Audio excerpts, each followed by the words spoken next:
The rhythmic beeping of medical equipment filled the air as Dr. Amelia Winters made her rounds through the bustling emergency room.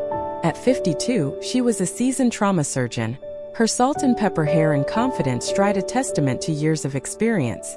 Tonight was particularly chaotic. A multi-car pileup on the highway had the entire staff working overtime. As she approached the next curtained-off area, Amelia steeled herself. She'd been briefed that this patient was in rough shape, a young man, early 20s, with severe injuries from the crash. What she wasn't prepared for was the intensity of the green eyes that met hers as she pulled back the curtain. "Mr. Reeves?" she asked, glancing down at her chart. "I'm Dr. Winters. I'll be overseeing your care." The young man attempted a smile, wincing as it pulled at a gash on his cheek. "Call me Jack," he managed, his voice hoarse. "Am I going to live, Doc?" Despite the gravity of the situation, Amelia found herself fighting back a smile at his gallows humor. "We're going to do everything we can to make sure of it," she assured him, beginning her examination. As she worked, she couldn't help but notice his remarkably calm demeanor given the extent of his injuries. Most patients in his condition would be panicking, but Jack seemed almost resigned. It wasn't until she was checking his legs that she made a startling discovery. "Mr. Reeves, Jack, were you aware that you have a rather advanced case of osteosarcoma in your left femur?" A flicker of something, pain, fear, passed through those green eyes before he let out a humorless chuckle. "Yes, stage 4. Diagnosed 6 months ago. Guess the universe decided to speed things up a bit with this crash." Huh. Amelia felt her heart constrict. She'd lost count of the number of patients she'd treated over the years, but something about this young man's quiet acceptance in the face of such a grim prognosis struck a chord. "We're going to take good care of you, Jack," she said softly, squeezing his hand before she realized what she was doing. The next few hours were a whirlwind of surgeries and life-saving interventions. By the time Amelia finally stumbled out of the OR, exhaustion weighing heavily on her shoulders, the sun was peeking over the horizon. She should go home, get some rest before her next shift. Instead, she found herself drawn back to Jack's room in the ICU. He was sleeping, his battered body a patchwork of bandages and tubes. Amelia checked his charts, relieved to see his vitals holding steady. As she turned to leave, a weak voice stopped her. "You look like hell, Doc." She turned back to see Jack watching her through half-lidded eyes, a ghost of a smile on his pale lips. "Charming," she retorted dryly. "How are you feeling?" "Like I got hit by a truck." "Oh wait, I did." His attempt at humor was undermined by a grimace of pain. Amelia found herself pulling up a chair, even as the rational part of her brain screamed that she needed sleep. "Want to talk about it?" For a moment she thought he might brush her off. But then the floodgates opened. Jack told her about his diagnosis, how he dropped out of college to undergo grueling rounds of chemo that ultimately proved futile. He spoke of the bucket list he'd been working through when the crash happened, skydiving of all things. "I wasn't trying to die," he assured her. "But I wasn't exactly being careful with my borrowed time either." As the sun climbed higher in the sky, Amelia shared stories of her own. The patients she'd lost, the ones she'd saved against all odds. She found herself opening up about her divorce 2 years prior, the loneliness of an empty house after her daughter left for college. It wasn't until a nurse came in to check Jack's vitals that Amelia realized how much time had passed. She stood hastily, suddenly acutely aware of how inappropriate it was for her to have spent hours at a patient's bedside, sharing intimate details of her life. "I should go," she said awkwardly. "Get some rest, Jack. I'll check on you later." As she hurried out, she tried to shake off the unsettling feeling that something had shifted. She was Jack's doctor, nothing more. Whatever connection she'd felt in those quiet early morning hours was surely just a product of exhaustion and emotional vulnerability. But in the days that followed, Amelia found herself drawn back to Jack's room far more often than strictly necessary. She told herself it was just professional concern. He was a complex case, after all. But deep down she knew it was more than that. There was something about his quiet strength, his wry humor in the face of unimaginable adversity, that called to her. For his part, Jack seemed to light up whenever she entered the room. He was a model patient with the other staff, but with Amelia, he let his guard down. They talked about everything and nothing: favorite books, childhood memories, hopes and dreams. She found herself sharing things she'd never told anyone, not even her ex-husband. It was about a week after the accident that things came to a head. Amelia had just finished delivering some difficult news. While Jack was recovering well from his crash injuries, his cancer had progressed further than they'd initially thought. His prognosis, already grim, was now measured in months rather than years. She expected tears, anger, perhaps bargaining. What she didn't expect was for Jack to reach out and take her hand, his touch sending an electric current through her body. "Thank you," he said softly, "for being honest with me, for treating me like a person, not just a patient." Amelia felt her carefully constructed professional walls crumbling. Before she could stop herself, she was perched on the edge of his bed, one hand cupping his cheek.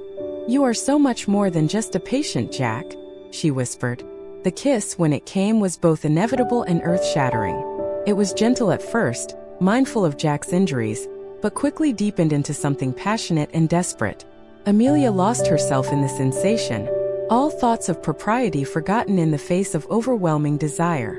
It wasn't until a noise in the hallway startled them apart that reality came crashing back. Amelia jerked away, her face burning with shame and want. "I'm so sorry," she stammered. "That was incredibly unprofessional. I should go." She fled the room, her heart pounding, leaving a stunned Jack in her wake. That night, alone in her too-large house, Amelia berated herself for her lack of self-control. She was Jack's doctor, for God's sake. She had a responsibility to maintain appropriate boundaries. And yet, every time she closed her eyes, all she could see was his face, feel the softness of his lips against hers. The next few days were torture. Amelia did her best to maintain a professional distance, limiting her interactions with Jack to strictly medical matters. But she could feel his eyes on her constantly, the air between them humming with unresolved tension. She told herself it would pass, that these forbidden feelings would fade if she just ignored them. But fate, it seemed, had other plans. Late one night, as Amelia was finishing up some paperwork in her office, there was a soft knock at the door. She looked up to see Jack standing there, leaning heavily on an enforced stand. "What are you doing out of bed?" she asked, jumping up to steady him. "You shouldn't be walking around on your own." "I couldn't stay away," he said simply. "Amelia, we need to talk about what happened." "There's nothing to talk about," she said firmly, even as her traitorous heart raced. "It was a mistake, one that can never happen again." Jack stepped closer, his eyes blazing with intensity despite the pallor of his skin. "Don't tell me you didn't feel it too. This connection between us, it's real, Amelia. I've never felt this way about anyone before."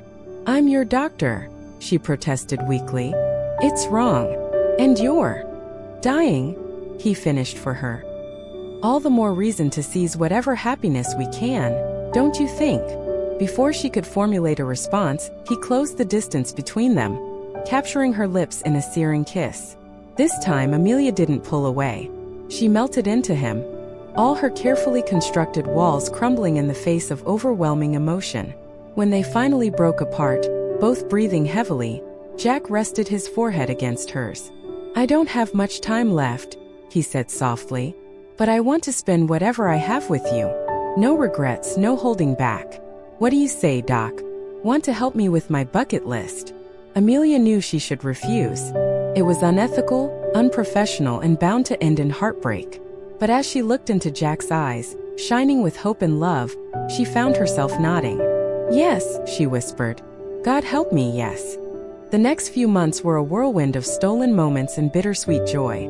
Amelia arranged to have her cases reassigned, taking a leave of absence to focus on Jack's palliative care, and to squeeze every possible moment of happiness from their limited time together.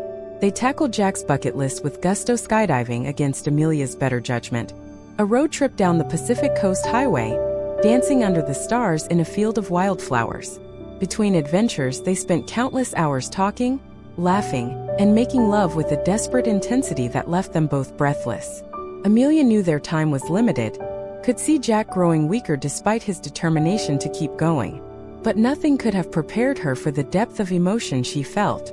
It was as if her heart, long dormant, had suddenly burst into full, vibrant bloom. As Jack's condition deteriorated, they retreated to Amelia's house.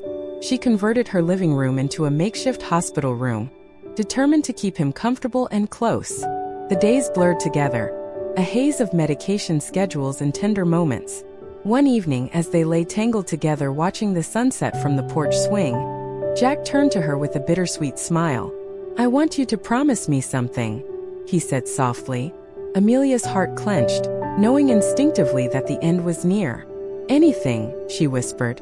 "Promise me you won't close yourself off after I'm gone. That you'll keep your heart open to love, to life. These past few months with you, they've been worth a lifetime. I want you to have that again." Tears streamed down Amelia's face as she nodded, unable to speak past the lump in her throat. She held him close, memorizing the feel of his body against hers, the rhythm of his breathing. Jack slipped away peacefully in his sleep 3 days later, Amelia's hand clasped tightly in his. The grief that followed was unlike anything she had ever experienced, a physical ache that threatened to consume her entirely. But as the days turned to weeks and weeks to months, Amelia found herself slowly emerging from the fog of loss. She returned to work, throwing herself into her patients with renewed passion. Jack's influence was evident in the way she connected with them, no longer hiding behind a mask of professional detachment. On the 1-year anniversary of Jack's death, Amelia stood on the beach where they had shared their first real date. As she watched the sunset paint the sky in brilliant hues of orange and pink, she felt a sense of peace wash over her. Jack had given her an incredible gift, the ability to love deeply, passionately, without reservation. And though their time together had been brief, it had changed her irrevocably. As she turned to head home, Amelia noticed a young man struggling with a kite a little way down the beach. Without hesitation, she jogged over to offer her help. As their eyes met, she felt a familiar flutter in her chest. Not the same as what she'd felt with Jack, but a spark of possibility nonetheless. "I'm Amelia," she said, smiling as she helped untangle the kite strings. "Nice to meet you, Amelia." "I'm David," the man replied, his brown eyes crinkling at the corners. "Say, would you like to get a coffee? I know a great little place just up the boardwalk." Amelia hesitated for just a moment before nodding. "I'd like that," she said softly, Jack's final request echoing in her mind. As they walked together towards the cafe, she felt a sense of lightness she hadn't experienced in months. Whatever the future held, she was ready to face it with an open heart. The setting sun cast long shadows across the sand, a gentle reminder that even the darkest nights eventually give way to new dawns. And as Amelia laughed at something David said, she realized that she was, at last, ready to embrace whatever new chapter life had in store for her.